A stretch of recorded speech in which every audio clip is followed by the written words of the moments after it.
This is Jake Ciely, and I'm the blown ACL that ruins your football season. Good news, everyone! Let's get dangerous. This is so cool! I know! It feels so right! It's Jake Ciely. I'm sorry, who is this? Nice try, Moonman! Pretending not to know! Earth's greatest mastermind! You just made the list! I thought you said that was a myth. Just because it's a myth doesn't mean it's not true. If you all blindly follow my plan, we may have a chance. Sure, we talk about it all the time. Really? No. Burn. Game on, you Ducks. Let's get into Week 14, last minute news, notes, injuries. You know what it is on a Friday by this point. And hey, good news right off the top. Jayden Daniels is back. Yeah, Jayden Daniels is going to play. A little bit surprised the Commanders are rolling him out there with the season, for all intents and purposes, over, and the fact that they're not in the playoff race, but they're getting Jayden Daniels back out there. Terry McLaurin, I think I talked about it on the Wednesday podcast, not really going to move up or down in my ranks, maybe a spot or two up with Jayden Daniels, but whether it was Mariota, whereas Daniels, McLaurin looked healthy. That's all I cared about. And let's remember, with Daniels, it wasn't his legs. It wasn't his throwing arm, throwing shoulder, whatever. It was his left arm, which was pretty gruesome when it happened. But I think we could assume Jayden Daniels is back. And so much so, for me, Jayden Daniels being back, is that I would play him over Lamar Jackson. Speaking of Lamar, he's off the injury report, supposedly missing practice on Thursday instead of Wednesday this week. I would still go Jordan Love. I would still go Jacoby Brissett. I have Lamar Jackson with Bo Nix at 11 and 12, but I have Jayden Daniels in front of all of them, except for Brissett. I have Brissett one spot in front of Daniels, and depending on how I feel, I might even consider moving up one more spot, maybe even two, because Patrick Mahomes is missing half of his offensive line for all intents and purposes, and it's a terrible matchup. But it is Patrick Mahomes, and he can just pepper the living hell out of Rashee Rice and Travis Kelce over the middle of the entire game. I mean, we're talking about two games outside of the top 15. Oh, actually, I'm looking at it right now. He has 3 non-top 10 performances, one being 14 in Denver, and then a 22 against Buffalo on the road, and a 20 against the Giants on the road, where, I mean, they just really didn't need him in that game. So, yeah, we'll check the rankings. I always check the link. I'll update it all the way through Sunday like I always do. But in any case, Jayden Daniels, I trust him in his first game back. Lamar Jackson, still don't trust him. Patrick Mahomes, iffy. Justin Herbert, don't trust him too much either. He's practicing questionable. Made it sound super optimistic that he'll be out there. But Herbert is a big risk in the fact that they're also looking to run a lot more of recent. And how much do you think that Herbert's going to be throwing in a game where, against the Eagles, not the best matchup in that aspect? Actually, it's not a great matchup all around. But the good news for that is they do get Omarion Hampton back. Well, it sounds very much like they get Omarion Hampton back. I've had Hampton in the ranks the entire time. He has been RB20 for me. He's right one spot in front of DeAndre Swift, Zonovan Knight, and then Kareem Hunt behind them. Hampton himself is behind Jalen Warren, Travis Etienne, Kenneth Walker. Kind of gives you an idea of where I would risk him. Depending on what we get news on Saturday, might bump him down a few spots to see what the workload might be like. But this is one of those situations where they were super patient with him. Kamani Vidal has been pretty good replacing him. He's had some really down games, but he's been good enough where it doesn't seem like they're forcing him back, as in like they're desperate and want to get Hampton back. So mid-low RB2, Vidal is a mid-low RB3 down there with the Tony Pollards, Blake Corums of the world. More running backs: Jacobs, Kenneth Walker, Woody Marks, Bucky Irving, Kyle Monangai, Aaron Jones. They're all off the injury report. All good to go this week. For me, as you know, if you read the link, check the link to read, and read it, and read the notes, is what I should have said. Aaron Jones has been in the rankings the entire week. He was one spot behind David Montgomery. Too late for that decision anyway, but he is one spot in front of Woody Marks and then in front of Chris Rodriguez. He's RB26, and Jordan Mason isn't too far behind him at RB30. Continue to be a split workload. Aaron Jones a little bit more in the passing game. Jordan Mason, obviously, more as the touchdown upside, especially if they get a goal line situation with J.J. McCarthy. So that's what it is, but hey, Brosmer proved it could be worse. So, where else we got? Wide receivers, a lot. Who would have thought?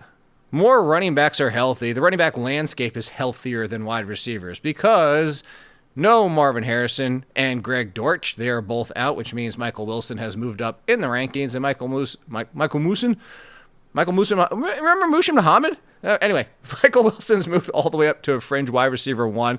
I have him up there with Jalen Waddle and Christian Watson, one spot in front of Christian Watson. And another one, though, Odunze is completely out for this week, which means that we have the Luther Truthers. If you listen to the podcast with Fantasy Pros that Fitz and I were already on, Luther Burden, I moved him up to a top 25 wide receiver. And DJ Moore, who you guys know that don't love, but DJ Moore is all the way inside the top 30 as well. Honestly, they'd probably both be pushing top 20 with somebody being cleared out, that being Odunze, if not for the matchup. It's a tough matchup in Green Bay. Weather's super cold, so probably more running just because there's no weather precipitation involved, but still more cold does lead to a little bit more running. Anyway, point being, in a better matchup, they'd be higher. I think wide receiver 2-3s in the range of my tier 3 wide receivers is a good spot.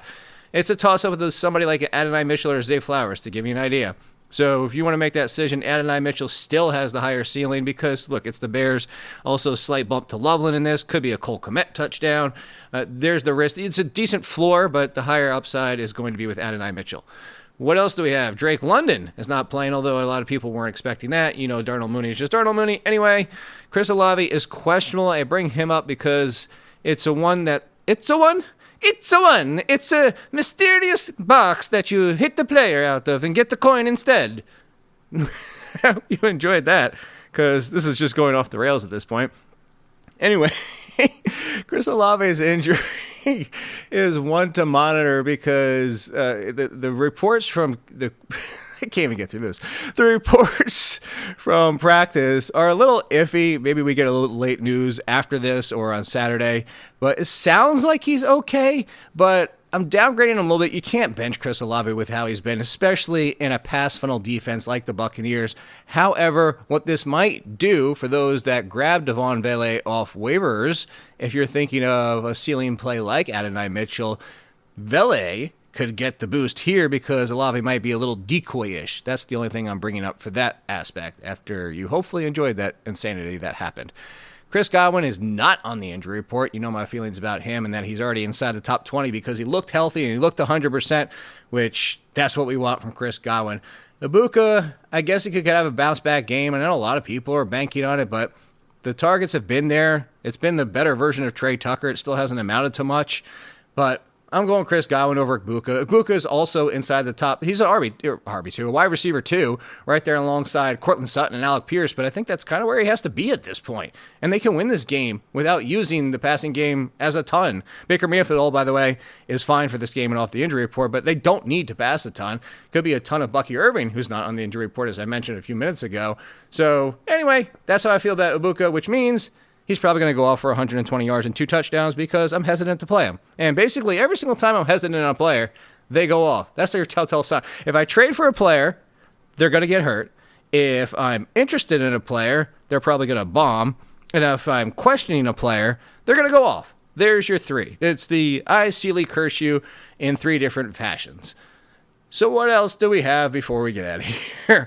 Remember Fournoy's name earlier this season? We'll remember it again because of CeeDee Lamb's concussion lasts throughout next week. He would be the one to pick up over 100 yards, actually more targets than anybody in that game. But for those people that are worried about George Pickens, don't be. If you watch the game, you know why not to be. But a PI call, touchdown, there's a lot of opportunities there. Honestly, George Pickens, if he doesn't get held on that one, scores anyway. And we're looking at well over 100 yards in a touchdown game. He had the opportunities. It just, 1, wasn't clicking at times with Dak, and then 2, it seemed every big play potentially Pickens could have, the Lions just grabbed him, unfortunately.